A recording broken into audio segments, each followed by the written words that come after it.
ആറന്മുളയിൽ വിമാനത്താവളത്തിന് പരിഗണിച്ച സ്ഥലത്ത് IT പദ്ധതിക്ക് നീക്കം. 344 ഏക്കറിൽ ഇലക്ട്രോണിക്സ് വ്യവസായ പദ്ധതിക്കാണ് നീക്കം. KGS ഗ്രൂപ്പ് IT വകുപ്പിന് അപേക്ഷ നൽകി.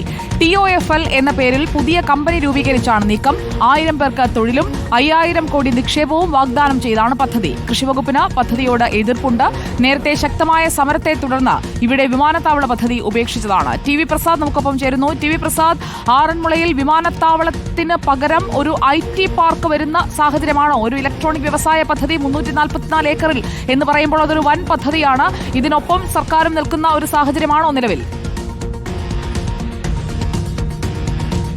വലിയ നീക്കമാണ് ആറന്മുളയിൽ നടക്കുന്നത്. സുജയ, നമുക്കറിയാവുന്നതുപോലെ 2016 ഒന്നാം പിണറായി സർക്കാർ അധികാരത്തിൽ വന്നതിന് ശേഷമുള്ള പ്രധാന തീരുമാനങ്ങളിൽ ഒന്നായിരുന്നു ആറന്മുളയിൽ ഇനി വിമാനത്താവള പദ്ധതി ഉണ്ടാകില്ല എന്നുള്ളത്.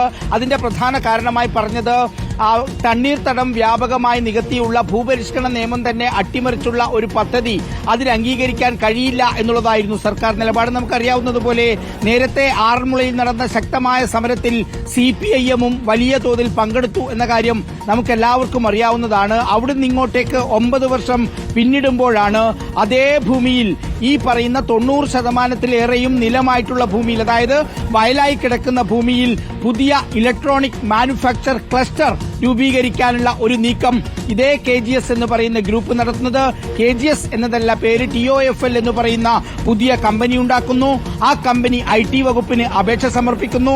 ആ അപേക്ഷ കൃഷി വകുപ്പിലേക്കും റവന്യൂ വകുപ്പിലേക്കും. ഇവിടെയുള്ള ഒരു സംശയം, തണ്ണീർത്തടമായി കിടക്കുന്ന സ്ഥലത്ത് വിമാനത്താവളം വരുന്നില്ല, എന്നാൽ അതേ സ്ഥലത്ത് അത് നികത്താതെ എങ്ങനെയാണ് IT പാർക്ക് വരിക?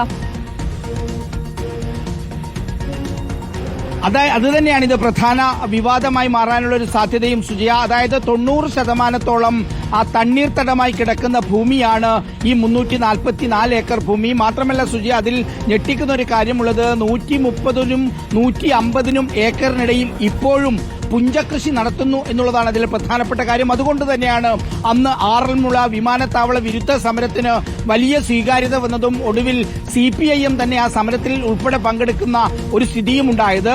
അന്ന് വിമാനത്താവളം റദ്ദാക്കിയ അതേ സർക്കാരിന്റെ അവസാന കാലത്ത്, അതായത് 2016-ലെ പിണറായി വിജയൻ സർക്കാർ ഒഴിവാക്കിയ പദ്ധതി 2025-ലേക്ക് എത്തുമ്പോൾ മറ്റൊരു രൂപത്തിൽ തിരിച്ചു വരുന്നു എന്നുള്ളതാണ്.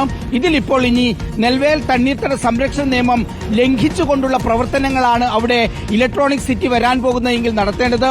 അത് മന്ത്രി P. പ്രസാദിന്റെ നേതൃത്വത്തിൽ CPI അംഗീകരിക്കുമോ എന്നുള്ളതാണ്.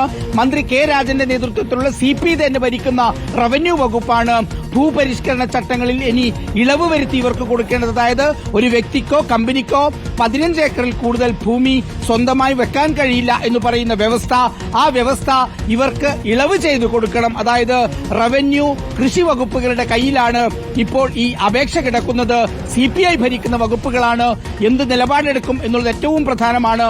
അതിനിടയിലാണ് 1000 പേർക്ക് തൊഴിലും 5000 കോടി രൂപ നിക്ഷേപവും വാഗ്ദാനം ചെയ്തുകൊണ്ട് KGS മറ്റൊരു രൂപത്തിൽ ആറന്മുളയിലേക്ക് ചേക്കേറാൻ ശ്രമിക്കുന്നത്. സുജയ.